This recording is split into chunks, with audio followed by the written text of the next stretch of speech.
Sebelum menikah, badanku memang sudah masuk ke dalam kategori gendut. Tetapi Tom tetap memilihku untuk menjadi istrinya. Ia berpikir aku akan termotivasi untuk menurunkan berat badan setelah menikah dengannya. Tetapi itu tidak terjadi. Berat badanku bertambah. Mungkin karena aku selalu merasa senang dan melampiaskannya pada makanan manis.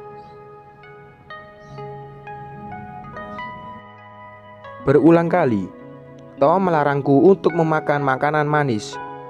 Tetapi kupikir ia mencintai aku sebagaimana diriku. Jadi aku tak mempedulikan ucapannya. Aku terus melakukan apapun yang kusuka, meski mulai kubatasi, karena Tom selalu marah jika ia melihatku memakan makanan yang manis. 2 tahun menikah, berat badanku tak kunjung menurun. Dan justru sebaliknya, Tom mulai kesal. Hingga terkadang ia mempermalukanku di depan banyak orang. "Bisakah kamu berhenti makan? Berat badanmu sudah tidak masuk akal," ucapnya, yang membuat sebagian orang menertawaiku. Di rumah, Tom benar-benar melarangku untuk mengambil jatah kue atau makanan ringan. Ia bahkan menyuruhku untuk melewatkan makan malam agar berat badanku cepat turun dan menjadi ideal seperti impiannya. Aku terpaksa mengikuti kemauan Tom, meski sebenarnya aku seringkali merasa lapar hingga rasanya tidak sanggup untuk berdiri.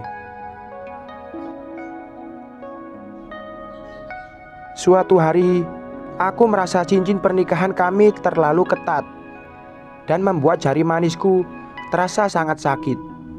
Jadi, cincin itu kulepas dan kusimpan di dalam laci lemariku. Setiap hari aku harus menahan lapar dan berusaha keras menurunkan berat badanku. Meski Tom selalu tidak menghargai setiap usahaku.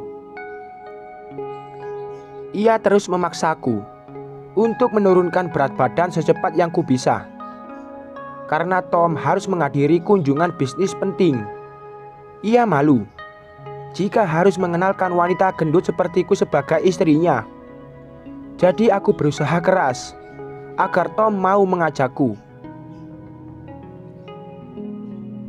Hari itu akhirnya tiba. Meski aku hanya berhasil menurunkan sedikit dari berat badanku, tetapi Tom tetap mengajakku menghadiri acara itu. Aku sangat bahagia karena akhirnya ia melihatku sebagaimana diriku. Tetapi sesampainya di sana, ternyata ia sudah menyiapkan hadiah paling menyakitkan untukku. Ketika koleganya datang, ia pun berdiri dan mengenalkan wanita yang duduk di sebelahnya sebagai istrinya. Dia adalah sekretaris Tom. Dan tak hanya di situ saja, aku melihatnya mengenakan cincin pernikahan kami yang kusimpan di laci lemariku. Hatiku terasa sangat sakit hingga rasanya dadaku sesak. Aku berdiri dan pergi dari ruangan itu secepat yang ku bisa, lalu masuk ke dalam sebuah kafe yang berada tepat di seberangnya. Aku menangis sambil terus meminum air putih untuk menghilangkan rasa laparku. Namun tiba-tiba di depanku terdapat sepotong kue yang sangat menggiurkan. Aku mengangkat kepalaku untuk melihat siapa yang telah memberikannya. "Untuk wanita paling cantik yang pernah kutemui," ucapnya sambil tersenyum ramah.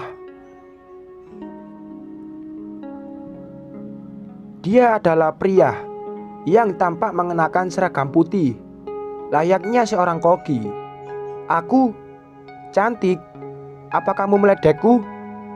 balasku dengan nada yang sedikit meninggi. Aku datang ke kafe itu bermandikan air mata, dan sekarang ada pria yang mengatakan kalau aku cantik, dia pasti bercanda. Tak ada seorang pun yang menganggap aku seperti itu, pikirku. Pria itu terus meyakinkanku dan memaksa aku agar mau menerima pemberiannya.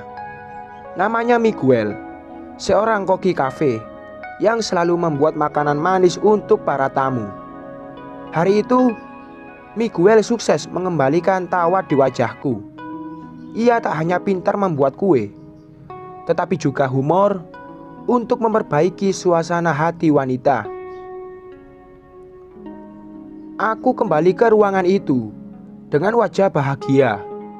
Tak hanya Miguel, tetapi juga karena makanan manis yang membuat Tom menatapku dengan bingung.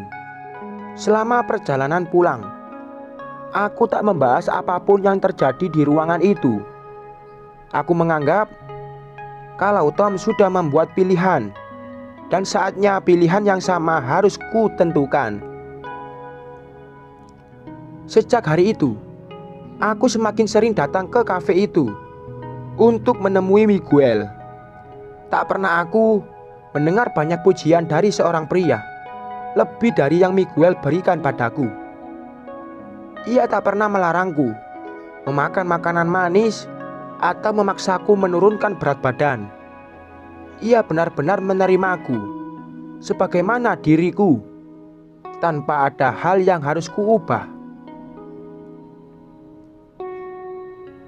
Aku mulai tidak mempedulikan larangan, bahkan makian yang Tom tujukan padaku.